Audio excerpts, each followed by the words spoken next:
Dear students, good morning to all of you. I am Mainaka Devi, Assistant Professor, Department of ECE, Hindustan College of Engineering and Technology. Today's class we are going to discuss about the topic is Fundamental Approach on Circuit Analysis. So these are the outlines we are going to discuss in the session.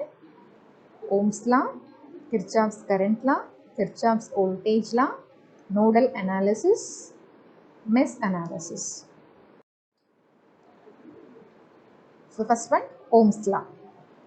So he is the inventor of Ohm's law, George Simon Ohm. So Ohm's law states that at a constant temperature and pressure, current flowing through the conductor is directly proportional to the potential difference and inversely proportional to the resistance experienced by the conductor.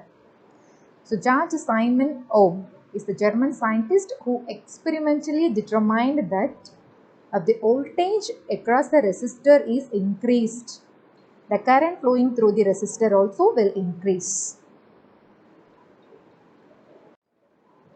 So by the statement of Ohm's law, current through a conductor between 2 points is directly proportional to the voltage across the 2 points. So the current flow through the conductor is represented as I. The unit of I is ampere and the voltage across the resistor is volt and the resistance, the unit of resistance is ohm. So mathematically we can represent I equal to V by R. So these are all the example problem related to Ohm's law. The first problem, a resistance of 15 ohm carries a current of 5 ampere. Calculate the voltage developed across the resistor. So solution, according to Ohm's law, I equal to V by R. So here R value given in the problem 15 ohm and I value 5 ampere. So we need to calculate voltage V. So V equal to I into R. I value 5 ampere and R value 15 ohm. So V into I equal to 75 volt.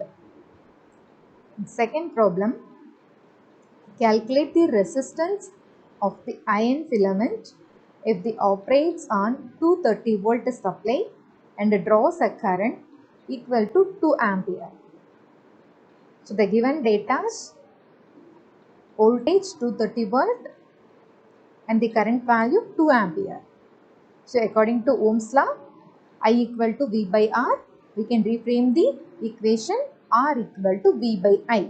So V value 230 volt and I value 2 amps. So the resistance R equal to 115 ohm. Next one is series and parallel resistance. The total resistance of a circuit is depend on the number of resistors are connected in either series fashion or parallel fashion. So in series circuit, total resistance R total is represented as R equal to R1 plus R2 plus R3.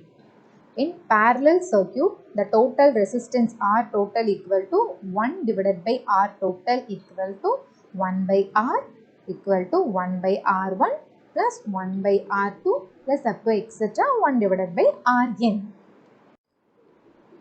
Next one is Kirchhoff's current law. So Kirchhoff's current law, also called as Kirchhoff's point rule, Kirchhoff's first law or Kirchhoff's junction rule. So simply we can remember Kirchhoff's current law is sum of entering current equal to. So entering current we can write I plus equal to sum of leaving current. So leaving current we can represent I minus. So Kirchhoff's current law states that sum of entering current equal to sum of leaving current. Okay. So at any node in an electrical circuit, the sum of current flowing into a node is equal to the sum of current flowing out of the node. Okay. So the algebraic sum of current in a network of conductor meeting at a point is 0. Okay, let us assume in the circuit, so this is a node.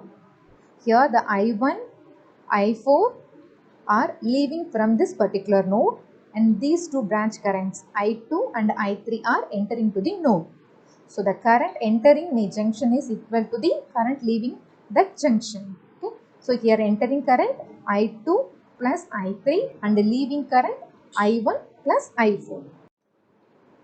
The next one is Kirchhoff's voltage law. So Kirchhoff's voltage law is also called as Kirchhoff's second law, Kirchhoff loop or mesh rule or second rule.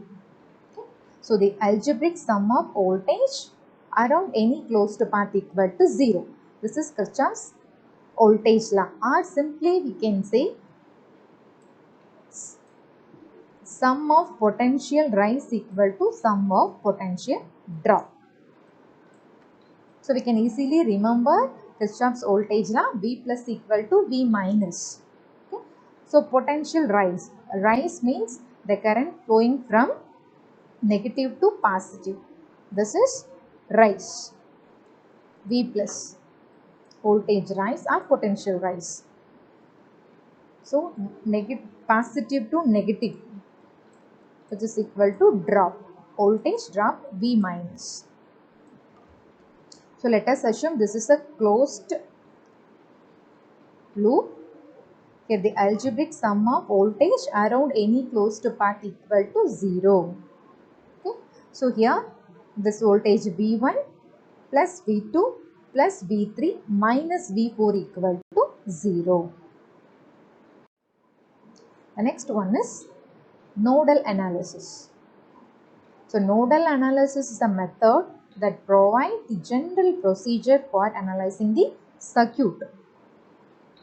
So nodal analysis is also called the node voltage method.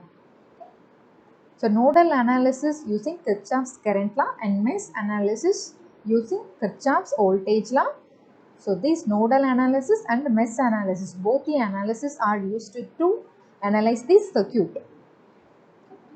So nodal analysis writes an equation at each electrical node requiring that the branch current incident at a node must sum to 0. The next one is mesh analysis. So mesh analysis or mesh current method. So this is a method used to solve planar circuit. So planar circuit means the circuit that can be drawn on a plane surface, because there is no wire crossing each other. Okay. So a more general technique called loop analysis. So mesh analysis and loop analysis both make use of Kirchhoff's voltage law to arrive at a set of equations guaranteed to be solvable if the circuit has a solution. The last one is potential rise and potential drop for a resistor. So potential rise. So rise means negative to positive. This is potential rise, V plus. So if we trace the path along a closed loop from negatively marked terminal of a resistor, then the associated potential change is called the potential rise. Okay.